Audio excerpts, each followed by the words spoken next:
guys, how you doing? My name is Mickele, Macon, and I am the future husband, the fiance of Sharita. We have a family, it's the Macon family vlog, and I figured that I've been watching other people, so I want to give a shout out to Sunshine Shoulders and the travel vlog who I've seen on YouTube. And number one thing that I noticed from these particular other vlogs is that they, people know them for their story. And me and my fiance wanted to be a blogger, and I wanted to help her. And we didn't really do like the story about how we met, how I came here to the Philippines, and things like that. We just hopped into showing videos. And I want to give a shout out to the 30 subscribers that we have, which is great. But I feel like maybe more people will connect to us if they get to hear my story and what I've been through and my, I guess, experiences and things like that. For me, coming to the Philippines, and then you can't understand our story as a family, how we got to the point we are now, why we at the point we at to now, and things like that. So right now, you just pretty much know me from this vlog, or if you're a friend of mine, you know me on Facebook maybe, or maybe you know me in the NFT community because of the company I have, Griff, or maybe you saw me on the final pitch and you just got into wanting to know more about me and how I came to the Philippines because you saw me on that. So, and that's fine and that's cool, and we really appreciate all the support and love and everything. And some people, even a lot of people that I know, a lot of people that work with me at Griff, only a very few people know my actual story. They just know I've been here in the Philippines, I guess 5 years now. I came here in 2017 and it's now 2022, so I think that's about 5 years. And Anton's about to be 2 years old in a couple of months in November. This is August. So a lot of people just know me as this guy that has a fiance, he's in the Philippines and he's working, but they don't really know the story about everything. So what I'm going to do is I'm going to break it down for you. And this may be a couple of videos because I did one the other day. I have the mic plug in and nobody heard me. And then when I uploaded it on YouTube, I guess you can't upload a 40-minute video, so a lot of the end got cut off. So I figured, like, let me do it over. Let me collect my thoughts, because it was a really good video. Like, it was really, really good video, and I'm mad that it didn't connect. I had to get the waves, and I did everything to try to save it. I said, you know what, let me just start over. And so that's what I'm doing now. So to begin my story, I have to take it back to 2013. Actually, even before then, because I'm ex-military. And my grandfather is ex-army. My grandfather actually fought here in World War II. He was in the army, and he always told me about the Philippines. So my grandfather was telling me about the Philippines in the 80s. Like, hey son, you gotta go to the Philippines. You gotta go to the Philippines. Have you been there? Did you get a chance to go over there on Liberty and things? I said, no, I'm on submarines. I'm on the East Coast, and we're traveling pretty much in the European continent, South America, Caribbean, things like that. So I didn't get a chance. So when I got out the Navy, I was in New York, I was in the hip hop, I was in the music, and I started independent record labels with friends, and we was trying to break into the music industry. So that was like my number one thing for like 20 years. We was trying to break in the music industry. I went from being a record label owner to, they was like, oh, you don't know about radio, so I went and started college radio, and then I did a chart, and I did all kinds of things in the music industry, trying to break in, showcases, everything that you can possibly imagine. I tried it. I even moved to New York, relocated to New York twice. I went there in 2002. I stayed there for a year. I didn't like it. I went back home I'm originally from Oklahoma, so I went back home to my family. I stayed there for like a year and a half, trying to figure out what my life was going to do, because at that time I was just divorced. As I said, this is over 20 years ago.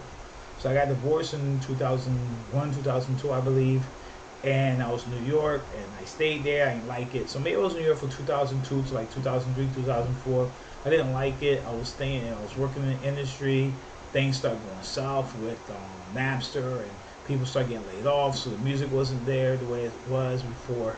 And I moved back to Oklahoma, trying to figure out what my next step was going to be. I know I wanted to do music still at that time, but I didn't know what I was going to do. So I ended up, my cousin reached out to me, yo, we got some new music, you should go back to New York, we could try it again, we got the business straight, and let's do it again. So I moved back to New York, And then this time I stayed there like almost 12, oh, at least 12 years. Like I was there a while.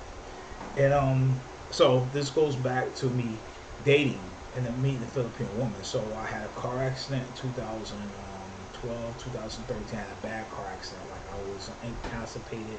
I wasn't working. I had to relearn how to walk. I had to relearn how to do everything. So I was at home laying down a lot. And there was two things that happened around this time. One, I was going to therapy, but I was in a lot of pain. I had to learn how to walk, so I was laying down a lot, which means I was on Facebook at the time. And Facebook it wasn't what it is now, but it was new. It was it was something. It was social media. So I started going to these groups, started meeting Filipino women. Around the same time that happened, me and the girlfriend I had at the time broke up because I was living in New York. She was in Delaware. She wouldn't travel back and forth. I got tired and I couldn't physically travel back and forth. And I was just alone. And I'm like, I'm just going to be alone. I'll just be by myself. And it was already a long distance relationship from Delaware to New York, back and forth every weekend. Every other weekend just took a lot out of me. So I broke up with her. And the way it broke up probably wasn't the best way. At the same time, I met this Filipino woman in a group, and me and her started talking. So I was like, you know what? I think this is what I want. So I'm gonna, talk to this woman. So me and her was talking, and then we were supposed to meet, and then GTA 5 came out. Finally, GTA 5 came out. This is how far. This is when GTA 5 came out. So I was online playing GTA 5 like crazy. For when I was up, I was playing the game, then I'll talk to her. So my life was good because I was still off work and I was still recuperating. So after 6 months, I had to go back to work, and I healed up enough to get back to work. It was a struggle for me, but I did. And due to the fact that I was out 6 months and I was healing, they didn't really give me a vacation. So they was like, you can't take your vacation this year. You're gonna have to take a vacation next year because you've been out of work for 6 months and you need to get back into the swinging thing. So I was like, no problem, because I was supposed to meet this girl. So found out that they didn't give me my vacation, so I told her. She was working in Dubai, and she flew from Dubai back to the Philippines, I guess thinking that I was supposed to come out to see her, but I told her don't leave. I'm like, stay at your job. Most likely they won't give me the time off. I'll probably have to come see you next year. And she got frustrated at me because she wanted me to come. Like, this was like September, October. She wanted me to come November. And I'm like, I don't think they're going to give me the time off. So I told her what happened. Didn't get the time off. So then, after that, she moved back to the Philippines. So she was asking me to send her money. I didn't feel comfortable with sending her money, even though we was in a relationship. I just didn't feel comfortable with it because I have my own bills. I live in New York City, so I have my own bills to pay and things like that. And I just didn't feel comfortable with her. Not like, and we never met. So I sent her things before. I sent her, some clothes, some gifts and things like that. But money I never sent. I just didn't feel comfortable. I figured we should meet first before I started sending her money. Then all of a sudden, she don't pick up the phone anymore. When we FaceTime, she doesn't pick up. Can't get a hold of her on Facebook no more. She's never on Facebook. And then to come to find out that she met another guy here in the Philippines, and she moved in with him, and he, every once in a while she'll pick up or she'll call me, and she let me know she's busy, she's at church. Find out, yeah, she met the guy in church, got pregnant, ended up be a big mess. So then a friend of hers started talking to me, and we was just talking, and then I found out she was separated, things like that. So my first experience dating Filipino women was not a good experience. So go down to a couple of years later, 2016, I was with somebody in Jackson Heights, which is a part of Queens, and she wanted to go South America. She was Hispanic. I didn't really want to go to South America. I'm bad with language, and I just didn't know Spanish, and I just didn't feel comfortable. So me and her kind of like separated at this. Then I started going to Facebook again in groups and things like that. Still playing GTA 5, still killing it, doing my thing. And then I met the woman that I ended up meeting. So I met her in 2016 around the summer, and she was real cool. She worked in Hong Kong. She was an OFW. And she was like, hey, my assignment's going to end in February. I would like for you to come and meet me because I'm going to go home to the Philippines because my assignment's ending. I may stay there for a while. and there'll be a good time for you to come meet me, and then we can we can meet in Hong Kong. You can meet me, take me, then we go to the Philippines together, and then my family. So I'm like, yeah, that sounds good because it's the beginning of the year. I get new vacation time, and I can get that time off. This was like around the fall. Everybody takes a vacation in the summer, so I was like, hey, if I put them on vacation 1st of February, it's on my birthday, then that was cool. They will understand it. They'll most likely approve it. So I got to approve. I got 14 days off for vacation. And I told her, okay, I'll meet you in Hong Kong. Now, I didn't know that the reason why she wanted me to meet in Hong Kong because she didn't really have the money to go back to the Philippines. So I was the one that not only met her in Hong Kong, but I paid for her flight to go from Hong Kong to the Philippines. So I was like, all right, no problem, right? Because we're together, we're in a relationship. So finally come meet her in Hong Kong, hang out.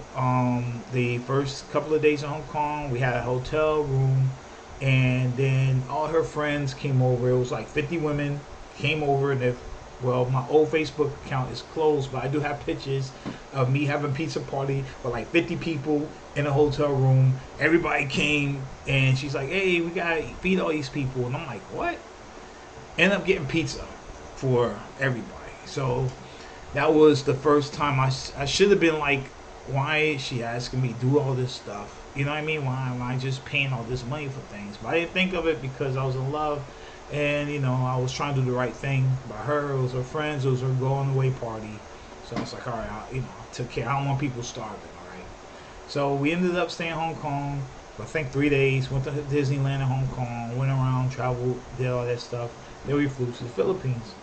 So when we got to the Philippines, we stayed in the hotel Makati because I was asking her to stay at her place. She didn't feel comfortable. She was like, I live in a squatters area, which I never heard of it before until that term. And she's like, I live in a squatters area and I'm shy. I don't want to see my house. I'm like, what's the wrong with that? She's like, oh, get a room. My family can stay with you at the hotel. So I ended up getting a room. Her family came. Like, I got a van, and her family came, and then we ended up like traveling around, and then her whole family came and stayed with me at the hotel. So that was like my first experience coming to the Philippines. So after that, we traveled around, we looked around. I got to see, I was in Luzon, so we'll stay in Makati, and then we'll like travel. I had like a driver, so he took us around, and we ended up going to Cavite. That's where she stayed. So that's where our family met. Her family. I met her daughter. I was sending money to the daughter, like buying her bicycles and stuff like that, because she was a sweet kid. She didn't have a father, so I was kind of like her father, right? So I did the right thing. So we met her family and things like that. And then we stayed in the house. I kind of understood what she said, but then I was like, you shouldn't be ashamed because one, this is yours, right? And two, I'm African American. I'm poor. I wasn't rich. My mother worked all her life. I worked all my life. We came from nothing, and so I understand. Like, I'm not too high to remember where I came from. So I tried to let her know. Then met her father, met her mother. I think she had a couple of sisters, and I think she had a brother. They all came, we met. She had an aunt that came from Mindanao that was staying there to meet me. So we met, and, we took them out to eat and stuff like that. And, the parents would start asking me for money. Like, hey, we got this coming up. Can you help? Do you mind? That type of thing. And I was like, you know what? I'm trying to look good and do right. So I was like, no problem. And then we had the vacation. We traveled around. I went to Colombo, met some friends, and we traveled around, Luzon, and saw different places, and we looked at different places to like buy homes and look and things like that. And so, because the whole thing was that even though we met, I was supposed to marry her, and we also applied for the K9. I think it's K9 or K1 visa. It's a visa that you get when your fiance is from a foreign country and you want to bring her to your country, which is the United States. And you have to get married within a certain time period. So I did that. I met her. We went to the visa place. I think it's Rapid Visa. I think that was in Manila. fill out the paperwork. It cost me like $200, like over almost $300 just to get the paperwork filled out, do all the stuff that we needed just for application. And then they wouldn't even get to fill it. We didn't apply. They gave me the paperwork to say, hey, you file when you get back into the United States. You have to send this, and then this is how you get the visa process. You have to do it from the United States. So I'm like, so why am I paying all this money for? And it was pretty much for them to fill out the paperwork for me. I don't care what you say, Rapid Visa is a scam. Now, some people wouldn't say it's a scam because they said that if you do the paperwork and fill it out on your own, you can miss something and then it could set your application back and things like that. But I think it's BS. If you know how to read, you know how to read a form, you can fill out the paperwork. From what I've seen, I still got the paperwork that I actually did and the picture that we took, because we took photo pictures and stuff. You do not spend $250 or whatever it costs for Rapid Visa or any express place to fill out K1 or K9 visa. For if you bring your wife to the United States, just fill out the paperwork yourself and just file it in the United States, whatever state you in or whatever. Send it to Dallas or whatever, and the processing places it is, and just deal with that on your own. All right, that's my number one tip for this right now. Anyway, so my time in the Philippines ended, my vacation ended, so I go back to the United States. And you know, me and her is talking, and she's like, you know what, I'm staying here now. We're supposed to get married, so you're trying to get me to the United States, so I need to stay here. But me staying here, I need money, you know, to survive and things like that. And I didn't like where she lived. That house wasn't that great, so I was like, you know what, I'm gonna take care of you. I'm gonna send you some money. That way it will last you like 6 months. You should be good, and then you can get your apartment. You can take your daughter. You take your daughter there, get your nice apartment, and just sit there and relax. You ain't gotta worry about nothing. And then, you know, once that time should pass, when the visa is approved for you to come here, then that should be no problem. So I end up sending her, I think, 250,000 pesos. At the time, it was like 4,000 US dollars. And I'm like, this should last you like 6 months, all right? So I sent her the money. Because, you know, being a person, you're supposed to take care. You know, I promised her that I'll take care of her, that she'll be okay when she's home, and that she, you know, because she was the breadwinner. Never heard that term before until I met her. She was a breadwinner, and she was helping her family. But then I told her, you can't really help your family no more, because if you're coming to the United States, if you come to the United States, you can't work for 2 or 3 years. You have to get a green card. You can't work. And they tell you that when you fill out the paperwork. Like, if you're bringing somebody, a woman, to the United States to marry, you're responsible for that woman. She can't apply for welfare. She can't apply for food stamps. You are responsible for the well-being of that woman as long as she's in the United States. And not only that, they check your income. You have to have a certain amount of income before they approve you for the I think it's a K9 visa. You have to put documents in. You have to show that you work, that you're getting paid normally, you have a job, stuff like that. You can't just bring a woman to the United States and get a visa. It doesn't work that way. All right, so I was going to do all that, but then I was back in New York, and I just was like, damn, I kind of miss the Philippines. I miss how people treated me. It was real nice. My money stretched there, and you know, I want to start business, and I have opportunity to do that there. Because I met with people and I talked to people and things like that. I was like, as long as I have the money, I can move to the Philippines, live cheap. And I'm not happy here. I was working. I had a good job, of course. I had a 401k. I had I had a pension. I had Social Security. I had a 401k plus a pension plus Social Security. So I was straight. Like, if I would have stayed there and stayed at that job for the next 20 years or whatever, 40 years, 30 years, whatever, I would have retired comfortably. But who wants to live like that? I'm in New York. It's a high cost of living. It's it's boom boom, rapid, real boom boom boom. Anybody from New York, they know you. It's a very high pace, very high energy city. Like, it drains you. It really does. Even though you can make good money there, the job, if you travel on the subway, and by the time you get there and get to work, and then you go home, and it's just a draining city. It exhausts you, and it's very expensive.